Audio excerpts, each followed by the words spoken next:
મિત્રો, આદર્શ સત્યવાદી, શ્વેત ક્રાંતિની ગંગોત્રી, ધૈર્યવાન, શૌર્યવાન, રાજપુરુષ, યુગ પુરુષ, લોહ પુરુષ જેવા અગણિત વિશેષણોથી નવાજવામાં આવે તો સમય પણ ટૂંકો પડે એવા સરદાર વલ્લભભાઈ પટેલની ગૌરવગાથા સંભળાવતો એક પ્રસંગ રજૂ કરીશ, જેનું નામ છે સમજાવટની અદ્ભુત આવડત.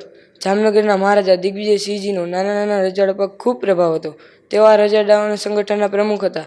જામ સાહેબ બ્રિટિશ ઇન્ડિયન આર્મીના ઓફિસર તરીકે પણ રહી ચૂક્યા હતા. સરદાર પટેલ સાથે તેમને બહુ ભળતું ન હતું તે વાત બધા જાણે છે. દેશી રજવાડાઓને એક કરવા માટે સરદાર પટેલ આકાશ પાતાળ એક કરી રહ્યા હતા. આ કાર્યમાં જામ સાહેબનો સહયોગ મળવો ખૂબ જરૂરી હતો. તેના સહયોગ વગર કાઠિયાવાડના 222 રજવાડાઓને એક કરીને ભારત સંઘ સાથે જોડવાનું મુશ્કેલ હતું અને ગાંધીજીને ભેટ તરીકે આપવું મુશ્કેલ હતું. જામ સાહેબને મોહમ્મદ અલીજીના સાથે ઘણી લાગણીઓ હતી. તેમણે જામ સાહેબને મળવાનું સરદાર પટેલે નક્કી કર્યું અને જ્યારે તેમણે જામ સાહેબ મોહમ્મદ અલીજીના મળવા પાકિસ્તાન જવાના હતા ત્યારે તે સરદાર પટેલને જાણ થઈ અને સરદાર પટેલે જામ સાહેબને મળવાનું નક્કી કર્યું.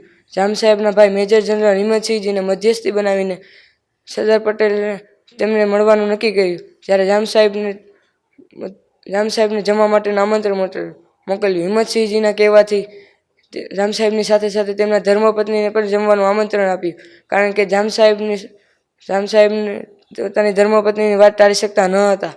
ત્યારે જામ સાહેબ સરદાર પટેલને ત્યાં પોતાની ધર્મપત્ની સાથે જમવા આવ્યા. માત્ર 1 જ કલાક તેમને સરદાર પટેલ સાથે વિતાવ્યો.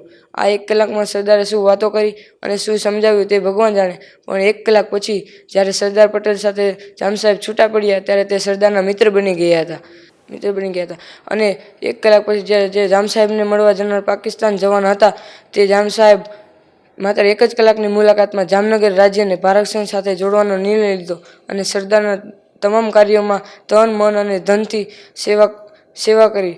અને જો દર્શક મિત્રો, જો આપણે ભૂતકાળમાં કોઈની સાથે અંટસ પડી હોય કે કોઈ આપણે વિશે હેલફેલ વાતો કરી હોય તો તેને ભૂલીને પણ આપણે તેને મનમાં રાખવાના બદલે પણ માનવ સમાજમાં હિત જ્યારે ઉપયોગ આવે તો તે વ્યક્તિ સાથે આપણે બોલવું જોઈએ. જય હિન્દ, જય ભારત. જો તમને મારો આ વિડીયો ગમ્યો હોય તો જરૂર લાઈક કરજો, શેર કરજો